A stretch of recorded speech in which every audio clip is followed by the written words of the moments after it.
ఇవాళ ప్రపంచ పర్యావరణ దినోత్సవం కాబట్టి పర్యావరణాన్ని కాపాడుకోవడానికి ఒక్కొక్కరు ఒక్కో తీరు పని ముంగటేసుకున్నారులా.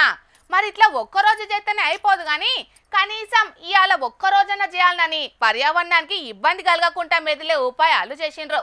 అట్లా ఏపీ సీఎం చంద్రబాబు సారు గీ పని చేసిండోలా.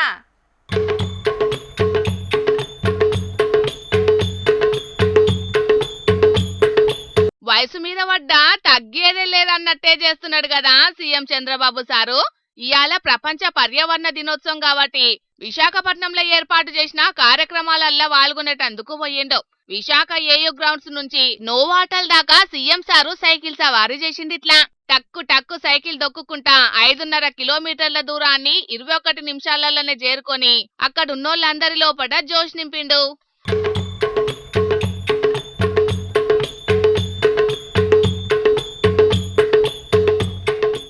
ఓ దిక్కు ఎర్రటి ఎండ దంచుతున్నా కూడా వెనుకకు పోయేదే లేదన్నట్టే చేసింది. ఇట్లా సీఎం సార్ ఎంట మంత్రులు, ఎమ్మెల్యేలు, అధికారులు కూడా సైకిల్ సవారీ చేసిండ్రు. ఇగిట్లా సైకిల్ దొక్కుకుంటేనే దారి పొంటున్న జనాలకు చెయ్యూపి వాళ్ళను ఖుషి చేసిండు. మొత్తానికైతే అటు పర్యావరణాన్ని కాపాడటానికి పెట్రోల్ డీజిల్ వాడకం తగ్గించి సైకిల్ దొక్కాలని చెప్పుకుంటేనే ఆల పార్టీ గుర్తు సైకిల్ అని జనాలల్లా గట్టిగా నాటుకుపోయేటట్టు చేసిండు చంద్రబాబు సారు. కానీ చంద్రబాబు సార్కు వయసు ఎంత పెరిగినా పర్సోళ్లతోటి పోటీ పడుకుంటా రోజు రోజుకు ఇంకింత హుషారుగానే కానొస్తున్నాడులా. ఏ కార్యక్రమం జరిగినా అసలుకే నెరివడకుంటా యువకుని లెక్కనే పాల్గొని తెలుగు తమ్ముళ్ల లోపట ఇంకింత జోషి పెంచుతున్నాడు. ఇగాడ పెట్టిన మీటింగ్ లా గిట్లా మాట్లాడిండు. ఇక్కడ నెట్ జీరోలో మొట్టమొదటి సోలార్ చూశాను.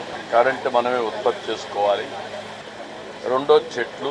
మొత్తం క్యాంపస్ ఈరోజు తిరుమలలో మీరు చూస్తే 89.5% గ్రీనరీ. దానివల్ల ఈ రోజు అక్కడ పోతే ఒక మాక్సిమం డిఫరెన్స్ కనపడొస్తుంది. ఎండలకు టెంపరేచర్ కానీ ఎండలు కానీ ఇవన్నీ కూడా చాలా డిఫరెన్స్ వస్తాయి. ఇక్కడ 100% దాజీ అని హైదరాబాద్ లో బ్రహ్మాండంగా చేశారు. మూడోది solid waste manage, circular economy. హాస్టల్లో ఉత్పత్తి చేసే వేస్ట్ కానీ కాలేజీలో ఉత్పత్తి చేసే వచ్చే వేస్ట్ కానీ ఇవన్నీ కూడా 3 రకాలుగా కన్వర్ట్ చేయాలి. మూడోది దేనికి పనికిరాని చెత్త ఇక్కడే ఎనర్జీ ప్లాంట్ పెట్టాం, వేస్ట్ ఎనర్జీ అక్కడే పంపించాలి. ఈ 3 కూడా పాలసీస్ వాళ్ళకి ఇచ్చారు. వేస్ట్ వాటర్ మేనేజ్మెంట్ ఎస్టీపీలు పెట్టాలి. Net zero. ఎక్కడ కూడా ఒక్క డ్రాప్ ఆఫ్ వాటర్ ఇక్కడి నుంచి బయట పోవడానికి వీల్లేదు. మరిగా చంద్రబాబు సారు చెప్పిన బాటల్నే తెలుగు తమ్ముళ్ళంతా నడిచి ఈ కాడికెంచి సైకిల్ మీద చిన్న చిన్న ప్రయాణాలు చేస్తారో లేకుంటే ఆ నినాదాన్ని ఒక్క రోజుకే పరిమితం చేస్తారో చూడాలిగా.